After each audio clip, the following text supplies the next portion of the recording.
요돈의 주식 이야기 여의주 오늘도 돌아왔습니다. 여러분, 여러 가지 이벤트를 앞두고 있는 여러분들의 지금 심경이 어떠십니까? 여러분들의 그런 마음들이 모아서 시장이 움직인다는 거 여러분들 알고 계시죠? 시장의 방향성이나 그 변동성, 또 움직임을 만드는 다양한 요소 중에서 심리가 얼마나 중요한지는 투자를 오랜 동안 해오지 않으셔도 많이들 알고 계신 내용일 겁니다. 최근 시장의 그 흔들거림에 있어서도 물론 엔캐리 트레이드 자금의 이탈이다, 유동성 부분도 있었고 경기에 대한 우려감도 있었지만 전체적으로 그것에 대한 우려를 야기시킨 투자자들의 심리가 굉장한 급락을 만들었는데요. 지금 시점에서 과연 여러분은 어떻게 생각하실지, 그리고 그 심리가 시장에는 어떻게 반영될지 오늘 여의주 통해서 이야기 나눠보겠습니다. 자, 여의주 오늘 주제는요. 기대가 크면 실망이 큰 법이지 과연 시장은 기대하고 있나? 여러분들 기대하고 계십니까? 뭔가 걱정을 하고 계십니까? 기대를 하고 계십니까? 저는 걱정도 조금 덜 했으면 좋겠고요. 기대도 너무 많이 안 했으면 좋겠어요. 그러니까 뭔가 이게 중도적인 스탠스를 딱 유지해야 시장의 변동성도 크지 않고 뭔가 지금의 반등을 잘 유지할 것 같다는 그런 생각이 드는데요. 앞으로 우리가 예정되는 이벤트들이 굉장히 많습니다. 하나씩 좀 점검을 해보도록 하겠습니다.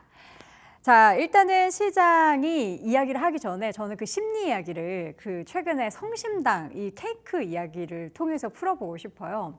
난리난 성심당 무화과 케이크 타르트. 기대만큼 굉장히 맛있대요. 이게 서울에서는 사실 원정 가야 되거든요. 대전에 있는 롯데점에서 이 한정으로 이 성심당 이거는 케이크고 타르트를 같이 팝니다. 저 개인적으로 무화과 되게 좋아하는데 여러분 근데 요새 사실 파리바게뜨나 뚜레쥬르 이런 데 가도 케이크 막 3, 4만 원 하잖아요.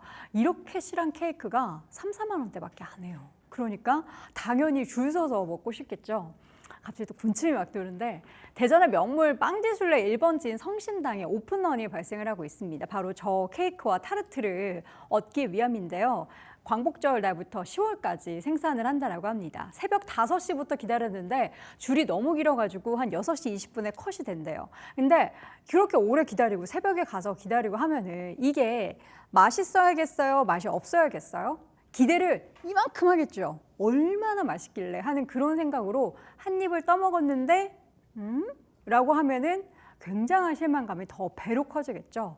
그 예를 들고 싶어서 제가 또 좋아하는 또 사심을 담아서 이 무화과 케이크를 가지고 왔습니다.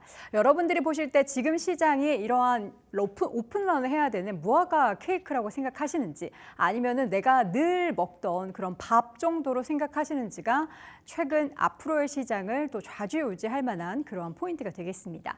자, 그럼 본격적으로 이벤트 하나씩 좀 점검을 해보도록 하겠습니다. 아침부터 케이크 사진 보니까 기분이 좋네요. 투자자분들에게 묻고 싶습니다. 지금 심경이 어떠십니까? 항상 우리 인터뷰할 때 지금 마음이 어떠세요? 심경이 어떠십니까? 라고 물어보죠. 투자자분들의 심경 지금 어떠실지가 궁금한데 빅스라는 이 투자 심리 지표 알고 계시죠? 코스피가 지금 검정색이고요. 빅스가 빨간색입니다. 와, 이때 엄청났죠. 이 공포 지수가 극에 달하다가 다시금 제자리로 거의 돌아왔습니다. 그러니까 시장의 심리는 공포는 이제는 없어졌는데 이게 언제 다시 튀어오를지 모른다라는 게 또 저 지수의 특성이기 때문에 이러한 이벤트들을 겪으면서 저 공포 지수가 다시 올라갈지 아니면은 이렇게 평정심을 유지를 하게 될지 여부가 가장 주요할 것 같습니다. 일단 지금 진행되고 있는 미국 민주당 전당대회 여기서 이제 해리스 부통령에 대한 입지가 얼마나 굳어지고 하느냐에 따라서 시장은 이것을 호재로 받아들일 수도 있고 혹은 뭔가 변동성을 유발하는 불확실성으로 받아들일 수도 있겠습니다. 20일과 24일 여러분 귀에 인이 박히게 들으셨죠? 23일에 파월 의장의 발언이 가장 중요하다라는 거, 그리고 28일에 GDP 발표도 있지만 엔비디아 실적 발표 제일 중요합니다. 그리고 8월 30일에는 이제 PC 이런 이제 물가 지표가 또 발표되면서 시장이 어떻게 해석하는지도 중요하고요. 9월 초까지 넘어가면은 고용 지표, CPI 발표가 있고 9월에는 결국에는 금리를 인하할 것인가 하긴 하는데 얼마나 인하할 것인가가 시장의 초미의 관심입니다. 이렇게 우리가 두들겨보고 건너야 되는 돌다리들이 너무나 많은 8, 9월이 되겠습니다. 자, 그렇다면 지금 시점에서 가장 주요한 두 가지 이벤트를 하나씩 좀 점검을 해 보겠습니다. 첫 번째로는 잭슨홀 미팅입니다. 시장은 파월의 시그널을 기다립니다. 어떤 시그널일까요? 여러분 어떤 시그널 기다리세요?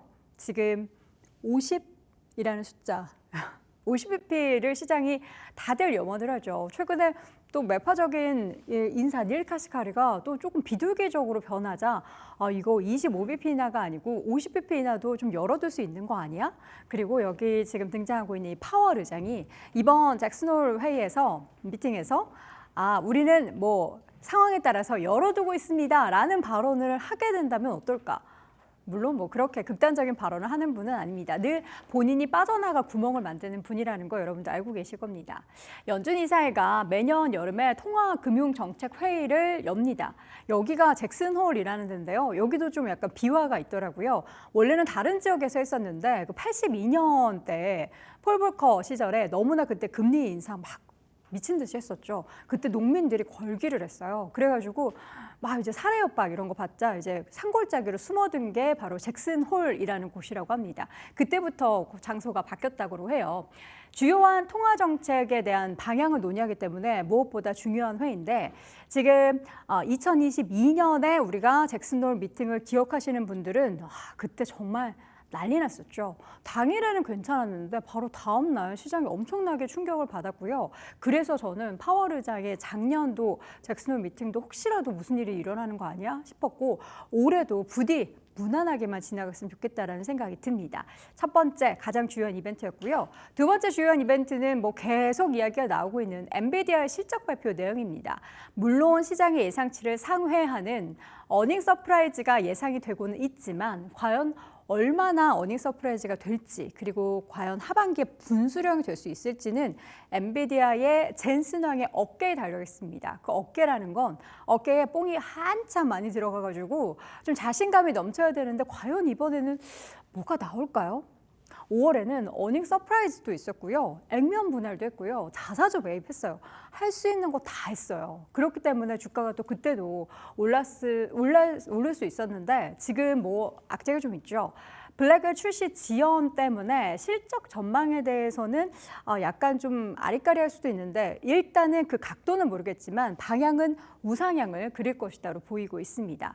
그런데 문제는 매출액은 증가 추세지만 영업이익률에 대해서는 물음표가 조금 던져진다는 겁니다. 그러니까 영업이익률도 계속해서 많이 큰 폭으로 증가하기를 바라는데 당연히 그 매번 우리가 원하는 숫자는 볼 수 없겠죠. 젠슨 황의 입에 집중된 시선에 과연 우리가 기대할 만한 내용들이 나오게 될지가 궁금하고요.